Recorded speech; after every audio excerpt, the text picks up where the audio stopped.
Bonjour, j'espère que vous allez bien. Alors, dans cette vidéo, j'ai envie de vous parler d'un sujet que j'adore. Vous avez probablement entendu parler de la psychogénéalogie sans savoir ce que c'est exactement, sauf qu'il y a le mot psycho dans le terme psychogénéalogie. Et donc, peut-être que vous savez un peu ce que c'est, peut-être que vous en avez entendu parler, mais vous ne savez pas ce que c'est exactement. Par contre, si je vous parle du transgénérationnel, là tout de suite ça vous parle beaucoup plus. Et en fait, ce que j'ai envie de partager avec vous aujourd'hui, c'est d'apporter une réponse sur la question que nous transmettent nos ancêtres. Donc à cette question que nous transmettent nos ancêtres, bien évidemment que spontanément, tout de suite, on pense qu'au négatif. Moi, j'ai envie de commencer par du positif, et c'est-à-dire que nos ancêtres, nos parents, nos grands-parents, nos arrière-grands-parents, nous ont légué quand même des ressources positives. Des ressources positives ne serait-ce que dans les traditions, dans des loyautés, dans des choses à transmettre. Donc, c'est quoi en fait la psychogénéalogie? C'est tout simplement l'alliance du psychisme, c'est-à-dire les pensées, l'esprit, et de la généalogie. Et la psychogénéalogie prend en compte plusieurs choses. Elle prend en compte le transgénérationnel. Et voilà pourquoi on parle de transgénérationnel dans la transmission de génération en génération, sans parler de psychogénéalogie. Donc elle prend en compte le transgénérationnel. La psychologie intègre aussi la notion d'héritage familial et psychique. Dans l'héritage familial, il y a l'héritage intergénérationnel et l'héritage transgénérationnel. Donc, le transgénérationnel, c'est ce lien psychique qui amène l'esprit et la pensée.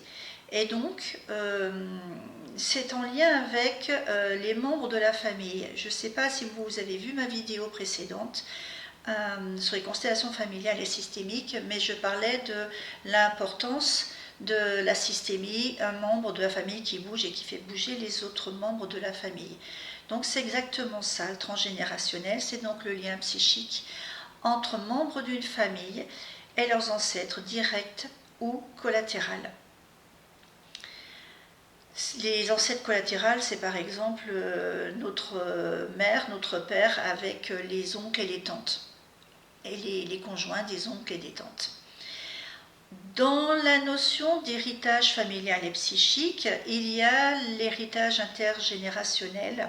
C'est justement cette notion de oncle, tante sur la même lignée, ou grand-oncle, grand-tante sur la lignée de nos grands-parents. Et donc sur cet héritage intergénérationnel, la transmission entre générations est une transmission du même niveau et en relation directe. Par exemple, un tonton est parti faire la guerre. C'est un fait, et donc il y a une transmission consciente. Les choses se voient et se disent. Et ensuite, il y a l'héritage transgénérationnel. Et cet héritage-là se transmet de génération en génération. Sur des transmissions de vécus traumatiques, des non-dits, des deuils non faits. Je prends l'exemple, par exemple, d'un enfant qui est décédé très jeune. Ces faits n'ont pas été vécus directement par les descendants. Ils en ont entendu parler. Et dans ce qu'ils en ont entendu parler, ce sont les brides, les restes de l'histoire, ou des émotions transmises. Et ces émotions, en aucun cas, elles ont été gérées, elles ont été travaillées. Donc en fait, ce qui est transmis n'est pas forcément compréhensible par les descendants. Et très souvent, il y a une très grande part d'émotions inconscientes. Donc, la transmission dans le transgénérationnel est une transmission que j'appellerais de déformée, par les émotions, par les ressentis qu'ont vécu nos aïeux et qui ont transmis ceci avec leurs ressentis et leurs émotions.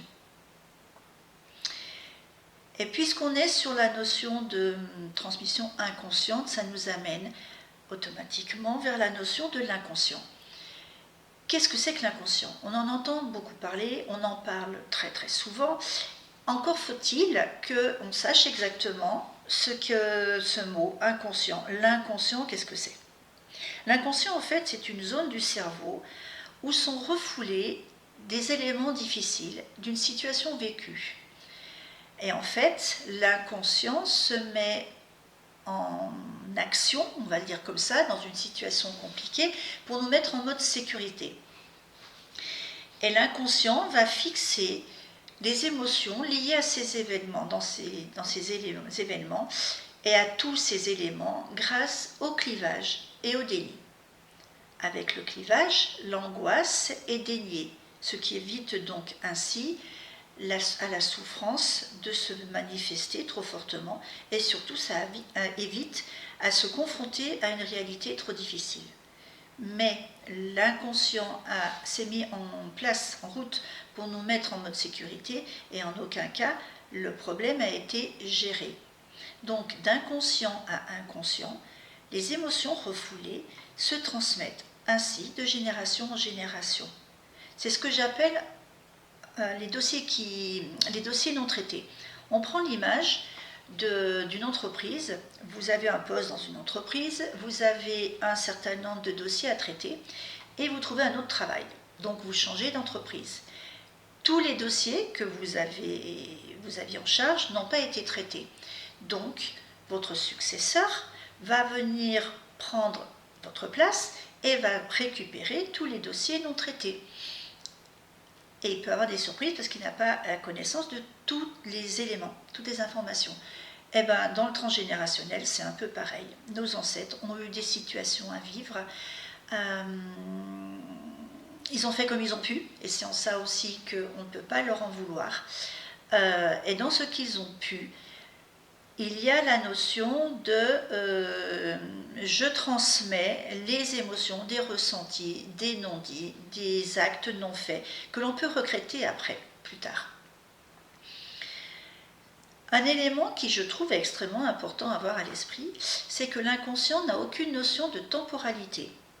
Elle va se diriger uniquement vers ce qu'il reconnaît. Et selon le membre de la famille avec qui nous sommes en lien particulier ou en loyauté invisible, inconsciente, je vais soit rejouer le même scénario, et là on parle de schéma répétitif, soit un schéma d'évitement, inconscient bien sûr, de répétition, mais ce sont des répétitions douloureuses. Et donc moi, un chiffre qui m'a fait énormément réagir, c'est qu'en fait, notre inconscient dirige 95% de nos choix de vie. Ça veut dire qu'il ne reste que 5% de disponible pour que nous puissions créer notre vie. Donc ça veut dire que nous avons quand même une grande marge de manœuvre et que nous avons tout intérêt à faire ce travail de libération de ces charges inconscientes qui pèsent sur nous, et donc d'aller gratter, voir un peu dans la psychogénéalogie d'où ça vient, le quoi aussi, et avec qui et comment s'en libérer. Alors, tout ce que je viens de vous présenter, de vous expliquer, vous allez me dire, oui mais en fait, qu'est-ce qui le prouve? Alors, il y a... ces 20 dernières années, il y a eu une grande révolution scientifique, puisqu'il y a une science qui a émergé et qui s'appelle l'épigénétique. L'épigénétique met en évidence la relation de cause à effet entre nos comportements dans une situation donnée et notre environnement. Et dans cet environnement, on inclut nos pensées, nos croyances et nos émotions. Et cela tout en modifiant nos gènes, sans modifier notre ADN. Il n'y a que le codage génétique qui a été impacté. Donc, un événement qui est vécu comme traumatisant, par exemple un inceste, un viol, la guerre, un membre de la famille qui est parti à la guerre, Ce vécu traumatisant va inscrire la souffrance avec les émotions, les croyances et les pensées dans nos gènes et seront ainsi transmis à nos descendants. Et il est admis aujourd'hui que cette transmission se fait, c'est même pas peut se faire, c'est se fait jusqu'à minimum 3 générations. Donc on n'est pas si loin que cela de nos grands-parents qui ont vécu la Deuxième Guerre mondiale. Et donc nous, petits-enfants, nous en avons les traces dans notre ADN, dans nos gènes. Pardon. Donc c'est un terrain idéal pour mettre en place des schémas répétitifs. Alors à la question, que nous transmettent nos ancêtres? Vous l'avez compris, ils nous transmettent toutes les émotions, les pensées, les croyances issues d'un événement vécu comme traumatisant, avec accompagné de la tristesse, de la colère, de la culpabilité, de la honte. Par exemple, un viol ou un inceste, évidemment qu'il est très difficile pour la personne de parler de l'inceste, parce qu'elle a honte, elle est coupable, elle se sent coupable. Il y a la peur également. Et c'est ce qui ressort, quand on fait des constellations familiales, qui ressort énormément.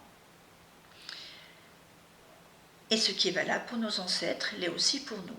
Donc, notre responsabilité est de travailler un choc émotionnel que l'on a pu vivre, un traumatisme, car nous impactons ainsi nos descendants qui sont déjà nés ou qui vont naître. Ça fait réfléchir, hein?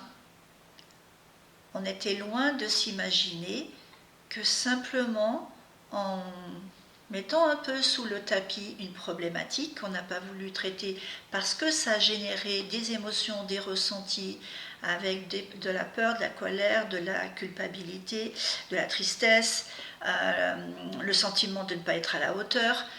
Vous voyez toutes les répercussions que cela peut avoir.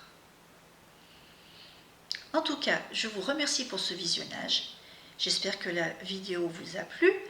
Et dans la vidéo suivante, je vous parlerai de cet héritage pour mieux le connaître, s'en libérer. Et vous comprendrez ainsi ce que nous gagnons à nous libérer de cela.